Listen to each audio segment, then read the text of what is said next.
નમસ્કાર વિદ્યાર્થી મિત્રો, સંત કૃપા પરિવાર વતી હું મિતેશ જોશી આપ સૌનું હાર્દિક સ્વાગત કરું છું. વિદ્યાર્થી મિત્રો, આજે આપણે છંદ પરિચયમાં આગળ વધવાના છીએ. તો છંદ પરિચયમાં આપણે આગળ વધતા પહેલાં કાલે આપણે કઈ કઈ બાબતો શીખ્યા તેના વિશે આપણે ટૂંકમાં પરિચય મેળવી લઈએ. તો ટૂંકમાં સર્વપ્રથમ આપણે છંદના બે પ્રકાર જોયા હતા, બરાબર. તો છંદના બે પ્રકાર છે, વૈદિક અને લૌકિક છંદ. તો જેનામાં વૈદિક છંદ છે તે વેદોમાં વપરાય છે અને લૌકિક છંદ છે તે સામાન્ય ભાષામાં, સામાન્ય લૌકિક સાહિત્ય છે તેનામાં વપરાય છે. તેનામાં પણ આપણે લૌકિક છંદ છે તેના બે પ્રકાર જોયા. તો એક છે તે લૌકિક છંદ છે, તેનામાં જાતિ છંદ આવે છે અને બીજો વૃત્ત પ્રકારના છંદ આવે છે. તો આ જાતિ પ્રકારના જે છંદો હોય છે તેનામાં માત્રાઓની ગણના કરવામાં આવે છે, જ્યારે વૃત્ત પ્રકારના જે છંદો છે તેનામાં અક્ષરોની ગણતરી કરવામાં આવે છે.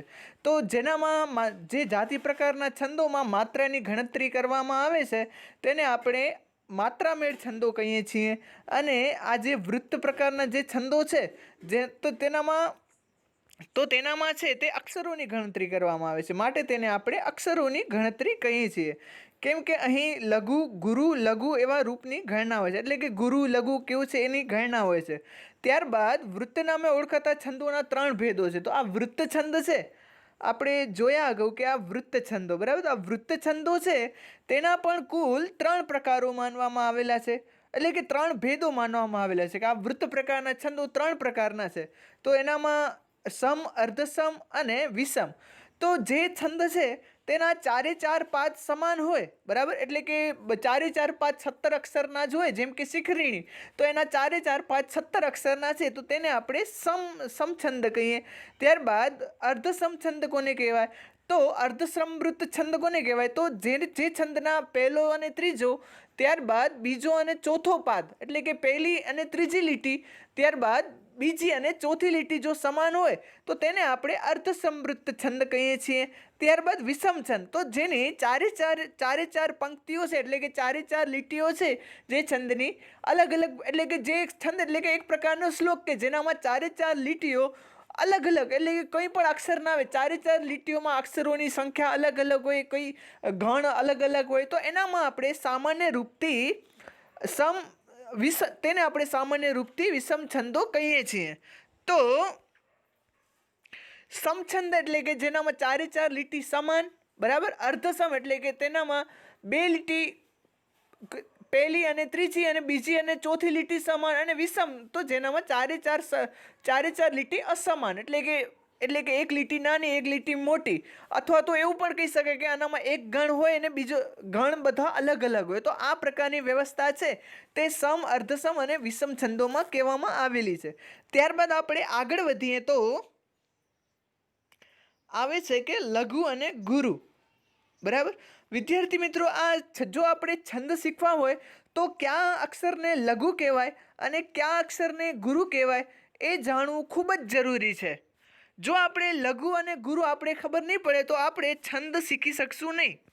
તો આપણે લઘુ અને ગુરુ ઉપર ફરીથી એકવાર નજર કરી લઈએ. તો આપણે વાંચવાની શરૂઆત કરીએ અને સાથે સાથે સમજતા થશું. તો રસ્વ સ્વર લઘુ છે.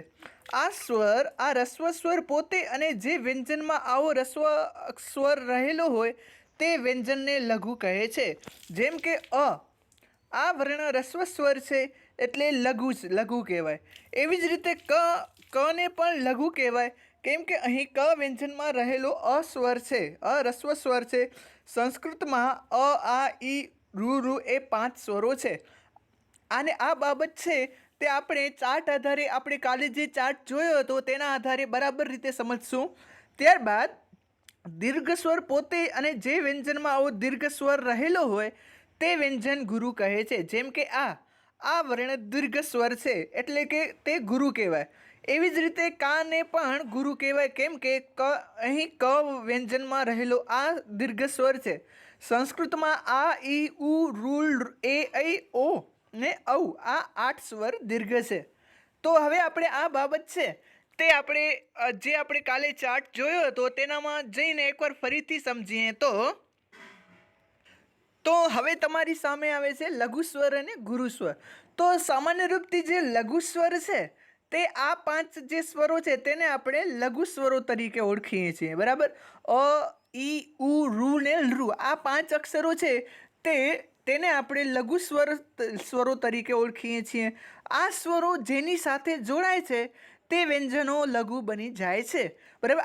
આ જે સ્વરો છે 5 એ જેની સાથે જોડાય તે જે વ્યંજન આવે તે લઘુ બની જાય. એટલે કે ક થી જ્ઞ સુધીના જે અક્ષરો છે તો તેની સાથે આ જો સ્વર જોડાય તો તે અક્ષર છે તે લઘુ બની જાય છે. જેમ કે આપણે નીચે ઉદાહરણ લીધેલું છે કે ક, બરાબર. ક લીધેલું છે તો હવે એની પાછળ આવે છે અ, બરાબર. સામાન્ય રૂપથી કોઈ પણ વ્યંજન લખીએ તો વ્યંજન એ ક્યારે પૂર્ણ ન હોય, તેની સાથે કોઈ ને કોઈ સ્વર જોડાયેલું જ હોય. તો આપણે કોઈ પણ વ્યંજન લઈએ તેનામાં કોઈ ને કોઈ સ્વર જોડાયેલો જ હોય, અને જો એનામાં કોઈ સ્વર જોડાયેલો ના હોય તો એ વ્યંજન છે તે અધૂરો લખાય, બરાબર. જેમ કે આપણે કાલે જોયું હતું રાજ્ય, બરાબર. રાજ્યનું ઉદાહરણ લખ્યું હતું તો અહીં રાજ્યમાં જે જ છે, બરાબર, તો એની સાથે કોઈ સ્વર જોડાયેલો નથી, જેના કારણે તે અધૂરો લખાયેલ છે. તો કહેવાનો અર્થ એ કે જેની સાથે કોઈ પણ વ્યંજન, કોઈ પણ સ્વર જોડાયેલો ના હોય તેવું વ્યંજન એ હલંત એટલે કે ખોડો અધૂરો લખાય. સામાન્ય રૂપથી આપણે આ ક છે તે અધૂરો છે. આ ક અધૂરો છે એમ કેમ ખબર પડે? તો આપણે ક લખીએ સામાન્ય રૂપથી આમ, અને તેની નીચે છે તે આવી રીતે લીટો હોય, બરાબર. આ જે લીટો છે તે એવી રીતે ખોડો કરેલું લીટો હોય તો તે અધૂરો અક્ષર છે, બરાબર. તો આ જે ક છે તે અધૂરો છે અને તેની સાથે અ જોડાયેલો છે. તો ઉપર આપણે જોયું કે ક ની સાથે અ જોડાયેલો છે, એટલે કે ક એ લઘુ અક્ષર કહેવાય, કારણ કે તેની સાથે લઘુ સ્વર જોડાયેલો છે. એટલે કે આ જે સ્વર નિમ્નલિખિત જે આ સ્વર છે, આ સ્વર જેની સાથે જોડાય છે તે આ સ્વર તો લઘુ છે, પણ જેની સાથે તે જોડાય છે તે અક્ષરોને પણ આ સ્વર લઘુ બનાવી દે છે, બરાબર. તેવી જ રીતે બીજું ઉદાહરણ છે ખી, બરાબર. તો સામાન્ય રૂપથી ખી છે તે અધૂરો લખાય, બરાબર, અધૂરો લખાય, પરંતુ એની સાથે ઈ જોડાય છે. તો ખ ની સાથે ઈ જોડાવાથી ખી પૂર્ણ બને છે. તો આ જે ઈ છે તે ઈ સ્વર છે એની સાથે જોડાયેલો છે, તેથી આ ખી છે તે પણ લઘુ બની ગયો છે, બરાબર.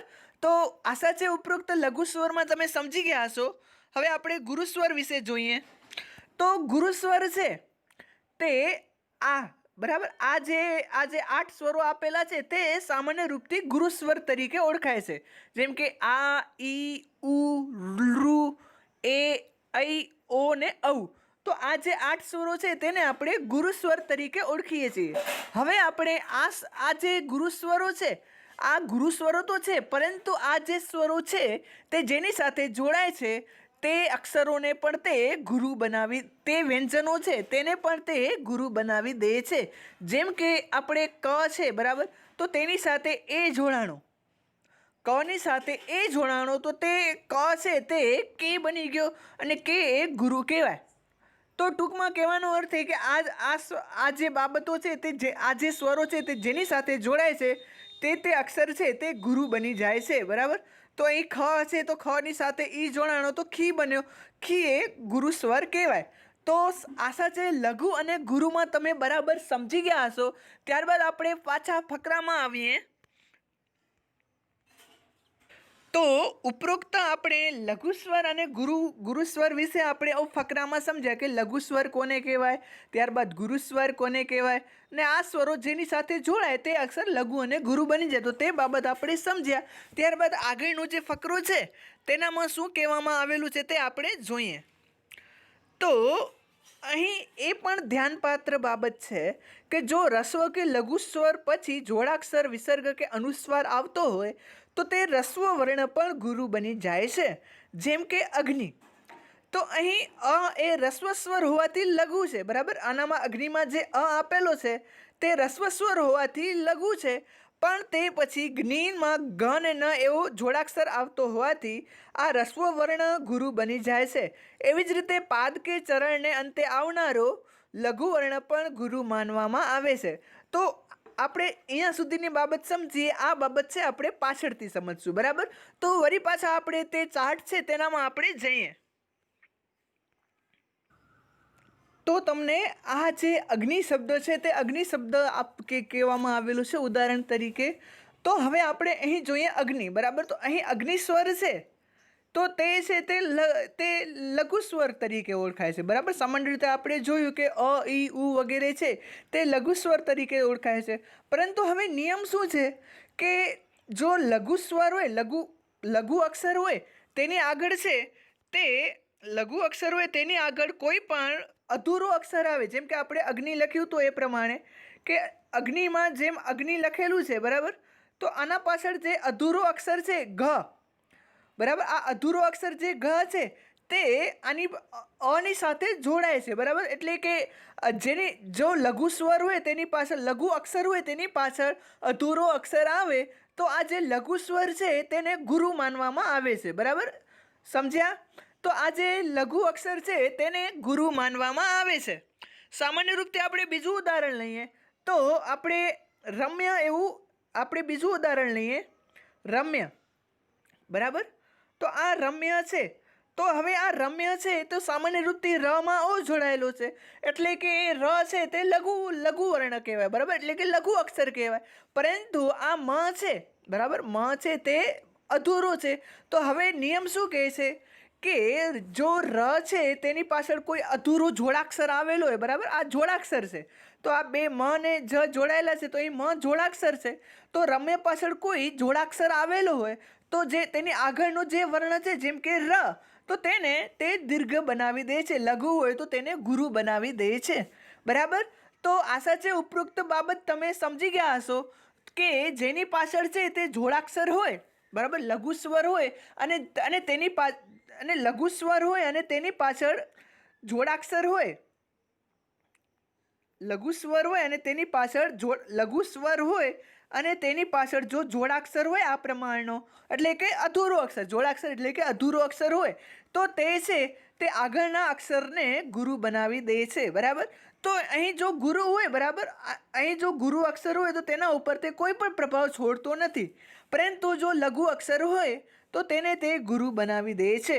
ત્યારબાદ અહીં બીજું કહેવામાં આવેલું છે કે કમ, બરાબર. તો આ પ્રમાણેના ઘણા બધા અક્ષર હોય તેના ઉપર આ પ્રમાણે મિંદી કરવામાં આવે, બરાબર, આ પ્રમાણેની મિંદી કરવામાં આવે. તો હવે આ પ્રકારની મિંદી હોય તેનો સામાન્ય રીતે છે તે આપણે આ પ્રકારની મિંદી જે અક્ષરો પાછળ હોય તેને સંસ્કૃતમાં ગુરુ માનવામાં આવે છે, બરાબર. આ પ્રકારની જ્યાં ઉપર હોય કમ, આને કહેવાય કમ. તેવી જ રીતે આવે છે ઘમ, બરાબર. તો ઘમ ઉપર આવી પ્રકારની મીંડી હોય આ પ્રકારની, તો એની પાછળ જો આ લખેલો હોય તો તેને આપણે ગુરુ તરીકે ઓળખી. તો સંસ્કૃતમાં આવા પ્રકારની જે મીંડી છે તેને આપણે અનુસ્વાર તરીકે ઓળખીએ છીએ, બરાબર. તો આ જે અનુસ્વાર હોય એ જે અક્ષર ઉપર હોય તો તે અક્ષર છે તે ગુરુ માનવામાં આવે છે, બરાબર. તો આવી જે અનુસ્વાર હોય જેની ઉપર હોય તેને સામાન્ય રૂપથી ગુરુ માનવામાં આવે છે.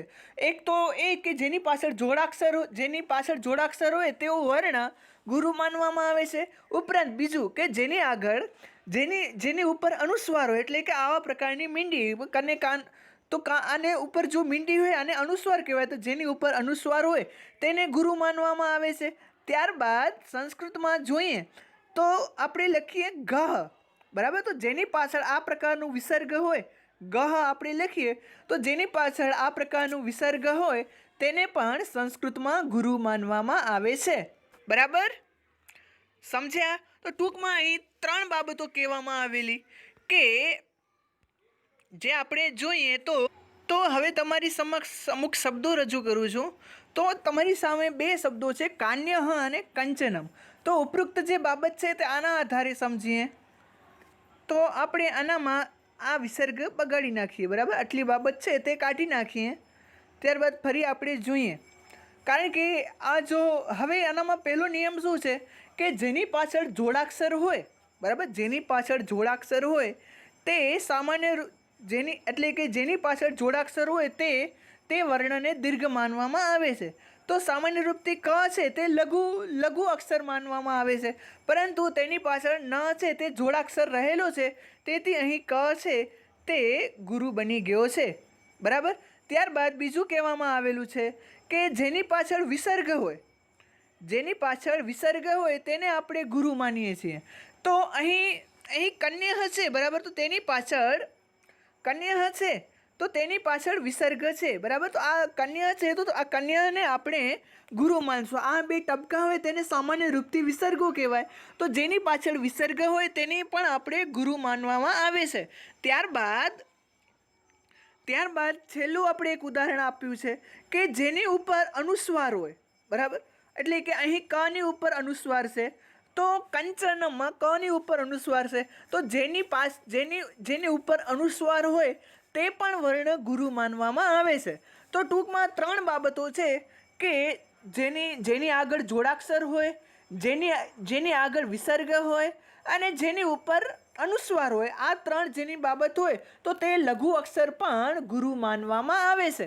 પરંતુ જો અહીં છે તે ગુરુ જ અક્ષર હોય તો તેનામાં કોઈ પણ પ્રકારનો ફરક પડતો નથી, પરંતુ જો લઘુ અક્ષર હોય તો તેને ગુરુ માનવામાં આવે છે. તો આશા છે ઉપરોક્ત 3 બાબતો તમે બરાબર સમજ્યા હશો. ત્યારબાદ આપણે પાછા ફકરામાં જઈએ. તો ઉપરોક્ત 3 બાબતો આપણે સમજ્યા કે રસ્વ કે લઘુ સ્વર, જોડાક્ષર, વિસર્ગ કે અનુસ્વાર આવે, બરાબર. સામાન્ય રૂપથી લઘુ સ્વર પછી જોડાક્ષર, વિસર્ગ કે અનુસ્વાર આવે તો તે રસ્વ વર્ણ લઘુ ગુરુ બની જાય છે, બરાબર. એ બાબત આપણે સમજ્યા. તેવી જ રીતે અહીં લખેલું છે કે એવી જ રીતે પાદ કે ચરણને અંતે આવનારો લઘુ વર્ણ પણ ગુરુ માનવામાં આવે છે. તો પાદ કે ચરણને અંતે આવનારો લઘુ વર્ણ પણ ગુરુ માનવામાં આવે છે. તો તે બાબત આપણે એક શ્લોકમાં જોઈએ.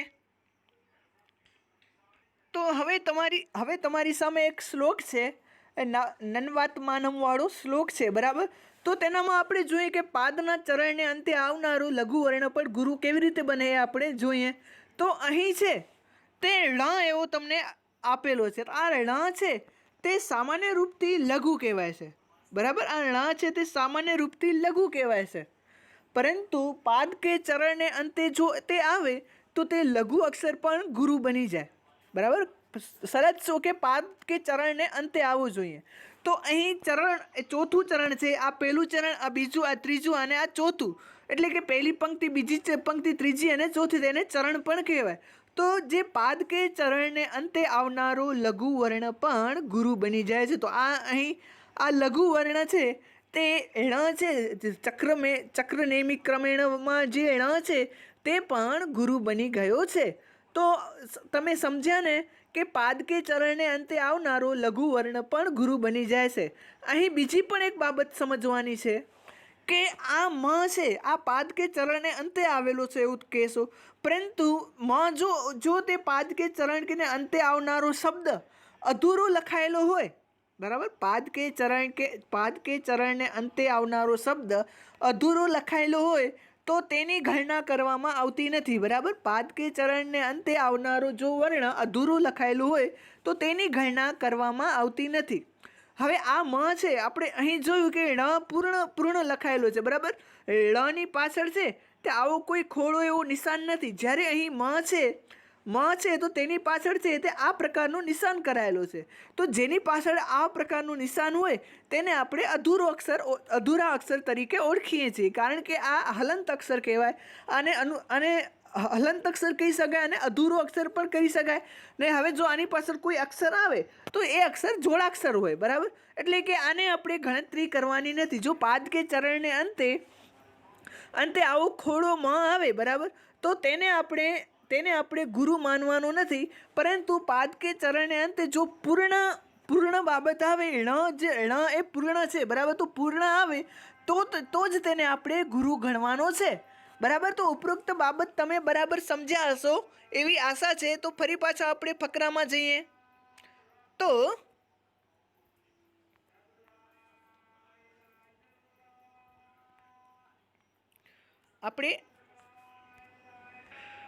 હવે જોઈએ છંદશાસ્ત્રમાં લઘુ માટે લ અને ગુરુ માટે ઘ એમ લખવામાં આવે છે, બરાબર. તો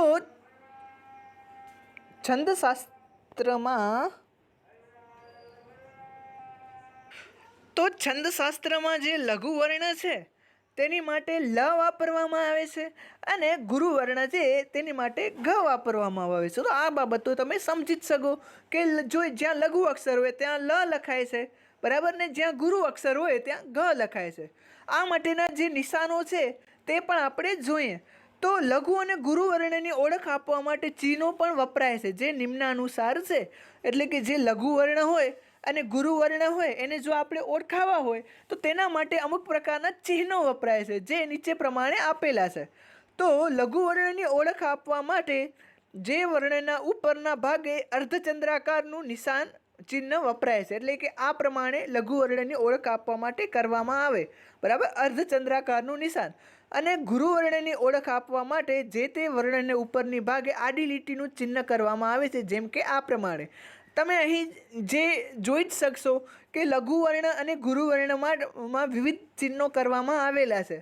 તો અહીં જોઈએ, જેમ કે ભા છે તો ભા એ ગુરુ છે, કારણ કે તેની આગળ આ જોડાયેલું છે.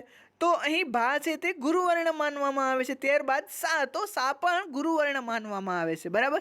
ત્યારબાદ મધુ છે, તો આ જે મધુ બે લઘુ અક્ષરો છે, કારણ કે તેની આગળ લઘુ સ્વર જોડાયેલા છે. તો અહીં એની ઉપર ગુરુ વર્ણનું નિશાન કરવામાં આવેલું છે, એટલે કે અર્ધચંદ્રાકાર એવું નિશાન.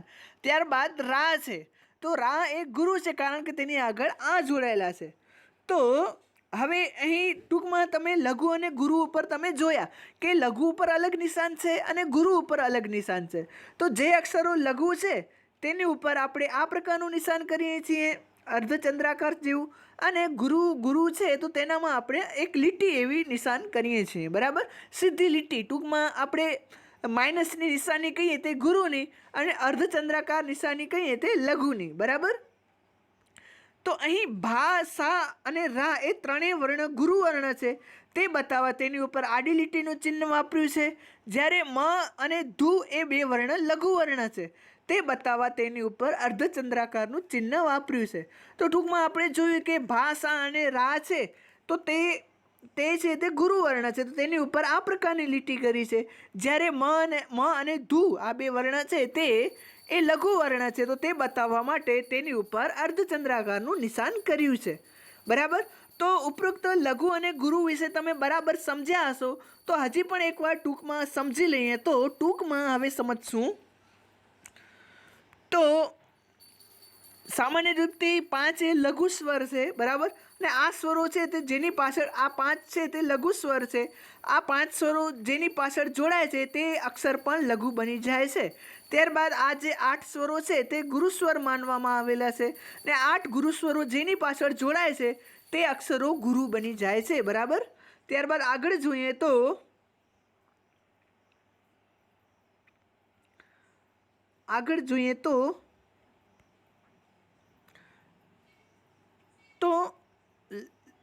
લઘુ સ્વરની પાછળ જોડાક્ષર વિસર્ગ કે અનુસ્વાર આવે તો રસ્વ કે લઘુ સ્વર છે તે ગુરુ બની જાય, બરાબર.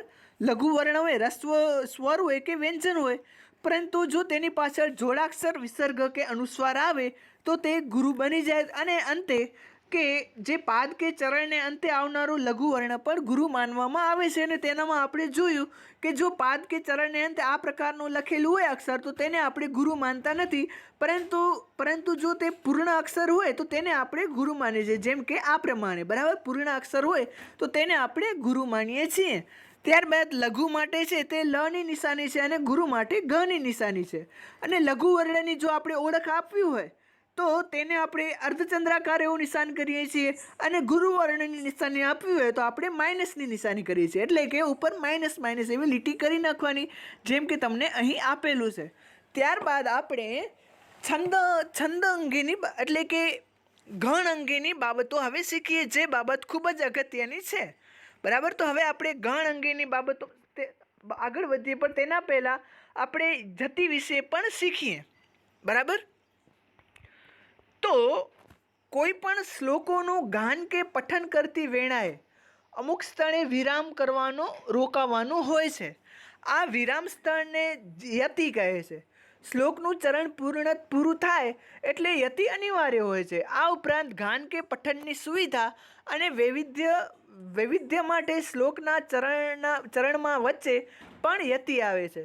છંદનું લક્ષણ આપતી વખતે આવા યતિના સ્થાનનો ઉલ્લેખ કરેલો જ હોય છે, જેમ કે અપૂર્વ કોપી કોશોયમ વિદ્યતે તવ ભારતી. આ શ્લોકમાં 8 અક્ષર પૂરા થતાં શ્લોકનું ચરણ પૂરું થાય છે, એટલે ત્યાં યતિ આવે છે. આના પરિણામે આ શ્લોક બોલતી વખતે ત્યાં વિરામ કરવાનું હોય છે. બરાબર. તો અપૂર્વ કોપી કોશોયમ, અહીં થોડું રોકાવાનું હોય છે. આ જે રોકાઈએ તો તેને આપણે યતિ કહીએ છીએ. બરાબર. આજે થોડું રોકાય તો તેને આપણે યતિ કહીએ છીએ. ત્યારબાદ વિદ્યતે તવો ભારતી, તો તે આપણે એની પાછળ થોડીક વાર રહીને બોલી છે. યતિ એટલે કે વિરામ. કોઈ પણ શ્લોક બોલીએ ને આપણે જે વચમાં વિરામ લઈએ તો તેને સામાન્ય રૂપથી આપણે યતિ કહીએ છીએ. અને આ યતિ શેના માટે વપરાય છે કે પઠનની સુવિધા અને વૈવિધ્ય માટે. એટલે કે પઠન બોલીએ તો આપણે એક ભેગો આખો શ્લોક બોલી જાય તો તે તો અયોગ્ય થાય ને આપણા પાસે બોલાય પણ નહીં. બરાબર. તો એક પ્રકારે આપણે યતિ આવે તો આપણે સુવિધા મળી રહે, અને બીજું કે એનામાં વૈવિધ્ય આવે. એટલે કે વિવિધ છંદો છે તેનામાં અલગ અલગ સ્થાને યતિ હોય. એટલે કે આ છંદ બોલાય તો ત્યારે આપણે એને યતિ આધારે એ છંદને ઓળખી શકીએ કે આ છંદ છે તે આ પ્રકારનો છે. જેમ કે આપણે આના આધારિત એક નીચેનો શ્લોક જોઈએ તો હવે તમારી પાસે મંદાક્રાંતા છંદનું એક ઉદાહરણ છે. તો એનામાં મંદાક્રાંતામાં જોઈએ તો મંદાક્રાંતામાં લખેલું છે કે મંદાક્રાંતામ બુદ્ધિરસ નગૈર મો ભનૌતૌ ત્રયુગ્મમ. બરાબર. એટલે કે અહીં સમજાવવામાં આવેલું છે કે મંદાક્રાંતા હોય તો તેની પાછળ અંબુધિ એટલે કે 4. બરાબર. ટૂંકમાં મુખ્ય સમુદ્રો 4 છે તો 4 ચોથા ચરણમાં છે. ત્યારબાદ રસો, તો કુલ રસો તે 6 છે. તો આ 6 રસો એટલે કે 6 અને નગઈ તો કુલ મોટા પર્વતો છે તે 7 છે. બરાબર. એટલે કે મંદાક્રાંતા જે છંદ છે તેનામાં ચોથા, છઠ્ઠા અને 7મા અક્ષર પછી યતિ આવે છે. એટલે કે 4, ત્યારબાદ છઠ્ઠો અક્ષર, ત્યારબાદ ચોથા. એટલે કે આપણે અહીં જોઈએ આ શ્લોકમાં જ જોઈએ તો વધારે સારી રીતે ખબર પડશે. એટલે કે મંદાક્રાંતામાં છે તે આપણે અહીં જોઈએ તો 1, 2, 3 ને 4. બરાબર. તો અહીં તા પછી યતિ આવશે અને બુદ્ધિ રસ નગૈર. બરાબર. તો અહીં ઘ પછી યતિ આવશે. અહીં નગઈમાં જે ઘ છે તેના પછી યતિ આવશે અને મૌ ભનૌત્રૌ તયુક્તમ. ત્યારબાદ જે 7 અક્ષરો છે તેની પાછળ યતિ આવશે. તો 1, 2, 3, 4, 5, 6 અને 7. બરાબર. તો આ 7 અક્ષરો પછી યતિ આવશે. તો હવે આપણે જોઈએ આ શ્લોકને આપણે ગાઈએ તો તેનામાં યતિ આવશે. જેમ કે હું શ્લોક બોલું છું કે મંદાક્રાંતામ બુદ્ધિરસન ગૈર મોભનૌત્રૌ ત્રયુગ્મમ. તો આપણે બોલ્યા જો મંદાક્રાંતામ, તો અહીં મંદાક્રાંતામ એવો આપણે અક્ષર બોલ્યા. બરાબર. તો અહીં તા પછી યતિ આવ્યો એટલે કે યતિ એટલે કે વિરામ આવ્યો. બરાબર.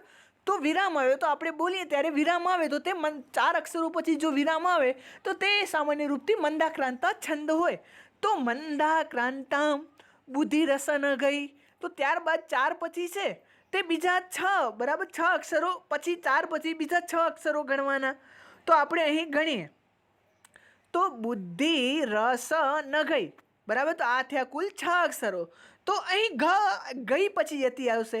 મંદાક્રાંતામ બુદ્ધિરસ નગઈ મોભનૌત્રૌ તયુગ્મમ. તો અહીં આ જે યતિ આવી. બરાબર. તો તે છે તે અહીં યતિ છે. તો કહેવાનો અર્થ એ કે યતિ એટલે કે વિરામ. તો મંદાક્રાંતા છંદમાં ચોથા, છઠ્ઠા અને 7મા. તો હવે છેલ્લે તો બધી શ્લોકમાં યતિ આવે. બરાબર. નવી પંક્તિ શરૂ થાય. તો મંદાક્રાંતામ બુદ્ધિરસ નગઈ મોભનૌત્રૌ ત્રયુગ્મમ. એટલે કે યતિ એટલે કે સામાન્ય વૃત્તિ તમે વિરામ એવી બાબતો તમે સમજ્યા જશો. તો મંદાક્રાંતા છંદમાં ચોથા, છઠ્ઠા અને 7મા અક્ષરમાં યતિ આવે તે બાબત તમે શીખ્યા. તો સામાન્ય રૂપથી યતિ કોને કહેવાય તે પણ શીખ્યા. તો સામાન્ય રૂપથી આપણે જે શ્લોકની પંક્તિ બોલીએ તો તેની વચ્ચે જ્યાં અટકવાનું હોય. બરાબર. તેની વચ્ચે જ્યાં અટકવાનું હોય તો તેને આપણે યતિ કહીએ છીએ. બરાબર. તો આ અહીં ચોથો, છઠ્ઠો અને અહીં 7મો અક્ષર છે તેની આગળ આપણે અટકવાનું છે, તેના કારણે અહીં યતિ છે. તો આશા છે ઉપરોક્ત યતિ વિશેની બાબત તમે બરાબર સમજી ગયા હશો. ત્યારબાદ આપણે ગણ વિશેની બાબતો જોઈએ. તો આ ગણ વિશેની બાબત છે તે ખૂબ જ અગત્યની છે જેને આપણે જોઈએ. બરાબર. તો હવે આપણે ગણ શરૂ કરીએ. તો ઉપર યતિ વિશે તમે બરાબર સમજ્યા હશો એવી આશા છે. તો હવે આપણે ગણ શરૂ કરીએ. બરાબર. ગણ. તો ગણ એટલે કે સમૂહ, એક પ્રકારનો સમુદાય. છંદશાસ્ત્રમાં શ્લોકના ચરણના આવતા અનેક અક્ષરો વર્ણોને ત્રણના સમૂહમાં વહેંચીને ત્રણ અક્ષરોને એક ત્રિકને ગણ તરીકે ઓળખવામાં આવે છે. જેમ કે તદપિ તવ ગુણાના મીસ પારમ ન યાતિ, આ એક શ્લોકનું છેલ્લું ચરણ છે. અહીં 15 અક્ષરોનો વર્ણો છે એ ત્રણના સમૂહમાં વહેંચી દેવામાં આવે છે. તદપિ તવ ગુણાના મીસ પારમ ન યાતિ, તો હવે અહીં જે 5 ત્રિક થયા તેમને ગણ તરીકે ઓળખવામાં આવે છે. ટૂંકમાં 3 અક્ષરો વર્ણોનો જે સમુદાય તેને ગણ કહેવામાં આવે છે. તો હવે આપણે ગણને જોઈએ. ગણ કોને કહેવાય? બરાબર, ગણ એટલે કે સમૂહ. બરાબર, ને કેટલાનો સમૂહ? તો કહેવાય કે 3નો સમૂહ. બરાબર, ગણ એટલે કે સમૂહ. કેટલાનો સમૂહ? તો કહેવાય કે 3નો સમૂહ. તો સંસ્કૃતમાં આપણે કોઈ પણ પંક્તિ લઈએ, બરાબર, આ બધી બાબતો તમને ગુજરાતીમાં પણ લાગુ પડશે જ. અમુક અંશે આ બાબતો તમને ગુજરાતીમાં પણ ખૂબ કામે લાગશે, માટે તમે અહીં જોજો. બરાબર, તો ગણ એટલે કે સમૂહ. તો આ જે સંસ્કૃતમાં કોઈ પણ કાવ્ય પંક્તિ લઈએ, બરાબર, તો તેને 3 ભાગમાં વહેંચી દેવામાં આવે. જેમ કે અહીં આપણે લીધેલી છે કે તદપિ તવ,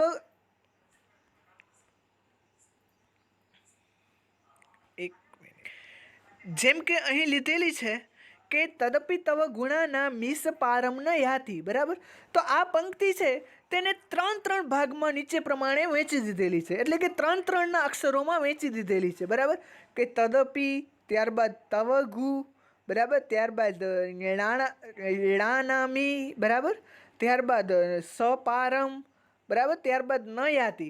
તો આ જે 3 ભાગોમાં ઉપરોક્ત જે પંક્તિ છે તેને વહેંચી દીધી છે. તો આ જે 3 પંક્તિઓમાં જે આ વહેંચી છે તેને આપણે સામાન્ય રૂપથી ગણ તરીકે ઓળખીએ છીએ. બરાબર, આ એટલે કે 3 એટલે ગણ એટલે કે સમજી લો કે અક્ષરોનો 3નો સમૂહ. બરાબર, 3નો અક્ષરોનો સમૂહ કે જેને આપણે ગણ તરીકે ઓળખીએ છીએ. કોઈ પણ આપણે સંસ્કૃતની પંક્તિ લઈએ તો તેને આ પ્રમાણે આપણે નીચે પ્રમાણે આ પ્રમાણે જે 3 ભાગમાં વહેંચી છે તે ભાગમાં સંસ્કૃતની પંક્તિ વહેંચી શકાય. બરાબર, કે 3 એટલે ગણ એટલે કે ટૂંકમાં 3 અક્ષરોનો જે સમૂહ હોય તેને આપણે સામાન્ય રૂપથી ગણ તરીકે ઓળખીએ છીએ. જેમ કે અહીં આપેલું છે કે તદપિ તવ ગુણાના મીસ પારમ ન યાતિ. તો આને અહીં 3 પંક્તિઓમાં વહેંચવામાં આવી છે જેને આપણે ગણ તરીકે ઓળખીએ છીએ.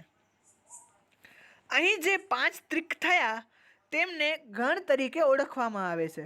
ટૂંકમાં 3 અક્ષરો વર્ણોનો જે સમુદાય તે ગણ તરીકે ઓળખાય છે. એટલે કે 3 અક્ષરો સમૂહનો જે સમુદાય હોય તેને સામાન્ય રૂપથી આપણે ગણ તરીકે ઓળખીએ છીએ. ગણ છે તે 8 છે.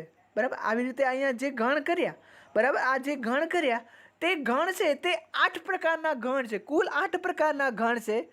તો ગણ એ 8 છે અને તેમને આ રીતે જુદા જુદા વર્ણોમાં ઓળખવામાં આવે છે કે ય મ ત ર ભ, ય મ ત ર, જ ભ ન અને સ.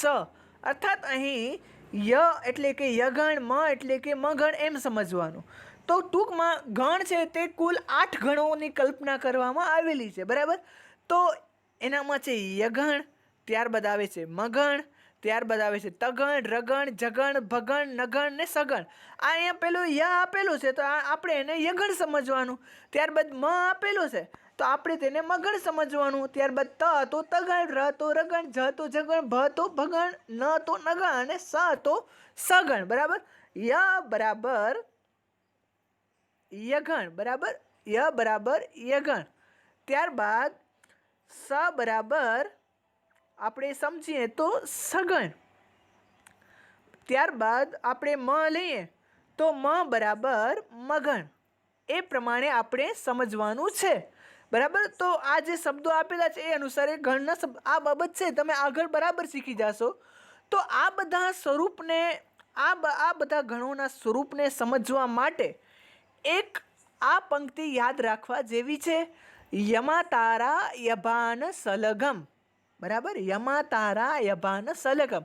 અહીં તમે ઉપરોક્ત જોજો. બરાબર, આ જો એક પંક્તિ તમે યાદ રાખી લો તો તમને છંદશાસ્ત્રમાં ખૂબ જ અનુકૂળતા રહે. બરાબર, આ એક પંક્તિ જો તમે બરાબર યાદ કરી લો તો તમને છંદશાસ્ત્રમાં ખૂબ જ અનુકૂળતા રહે. હવે તમે ઉપર જુઓ કે અહીં ય, ત્યારબાદ મ, ત્યારબાદ ત, ત્યારબાદ જ, ત્યારબાદ ભ, બરાબર.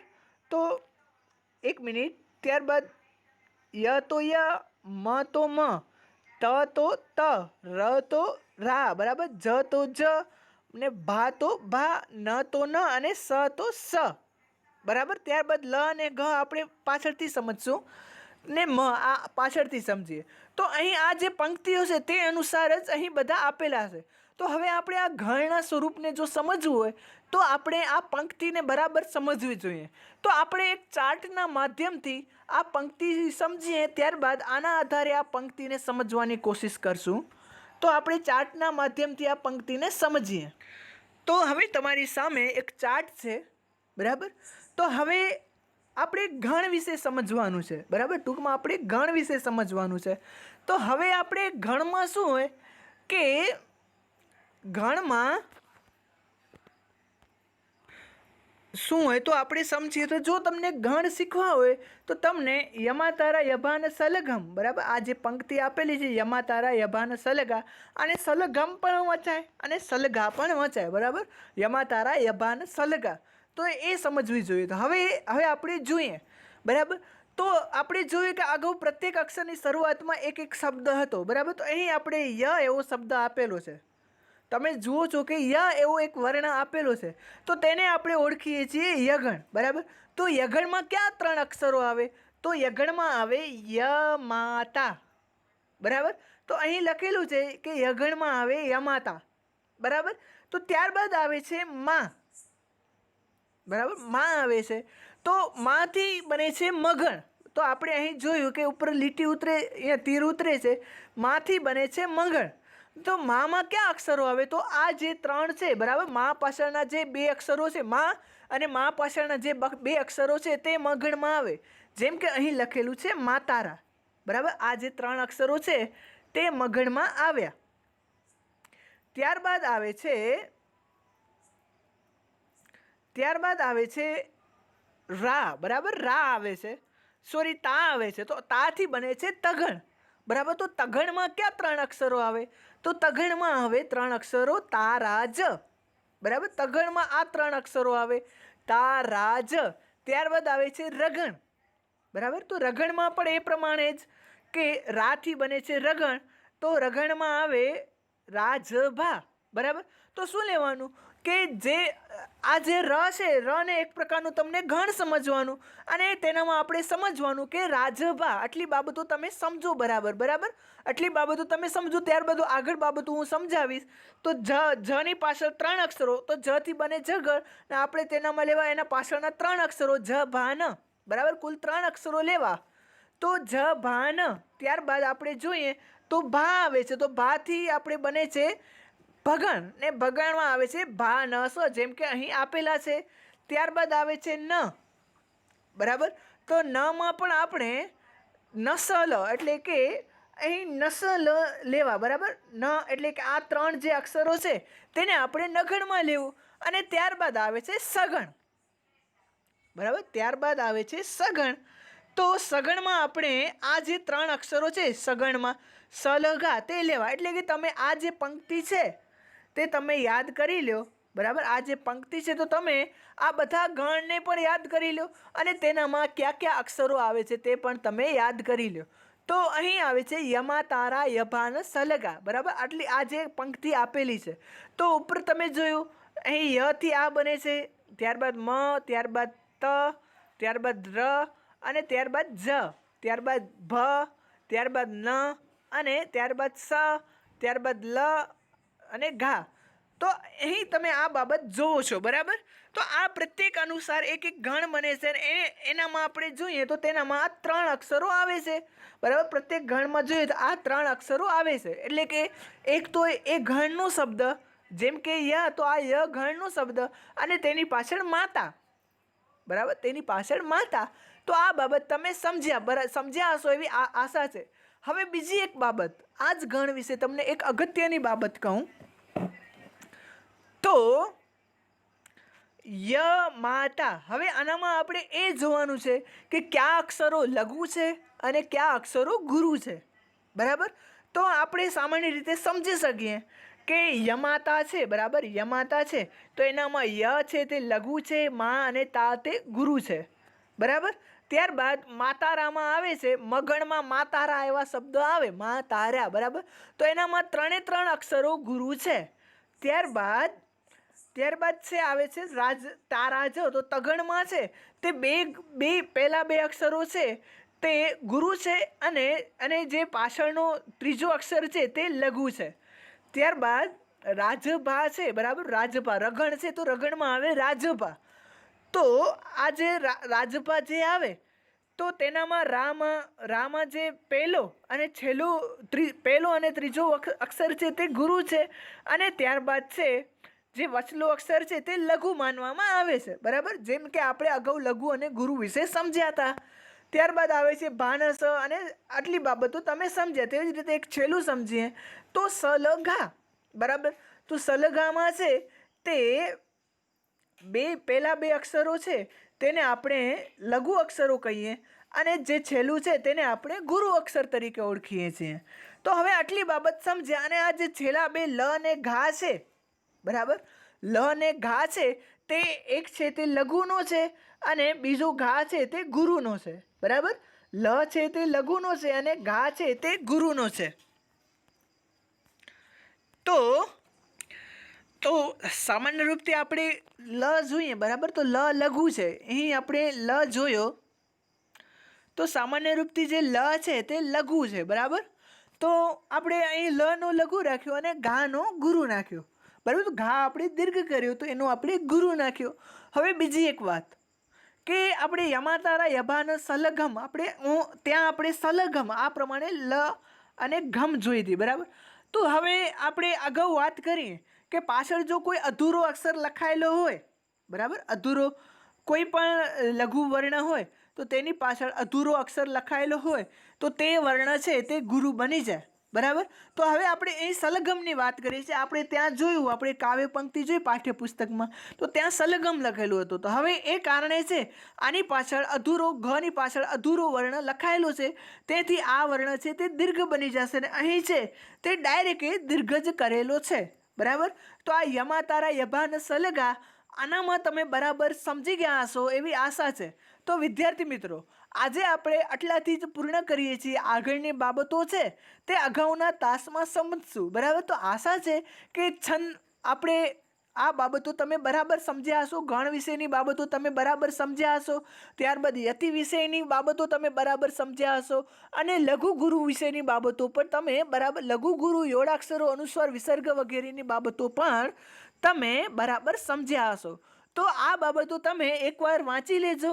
કાલનો જ્યારે તાસ આવશે, બરાબર, તો તેનામાં આપણે ફરીથી એકવાર રિપીટ આ બાબત કરી જ લેશું. એટલે કે ગણ અંગેની બાબતો તો આપણે ફરજિયાત રિપીટ કરશું, કારણ કે જો તમને છંદો સમજવા હોય તો તમને ગણો તો સમજવા જ પડશે. એટલે કે આ બાબત આપણે ફરજિયાત રિપીટ કરશું, છતાંય તમે એકવાર આ બાબત વાંચી લેજો, બરાબર. તો આ તાસમાં આટલું જ. શુભમ ભવેત અસ્તુ.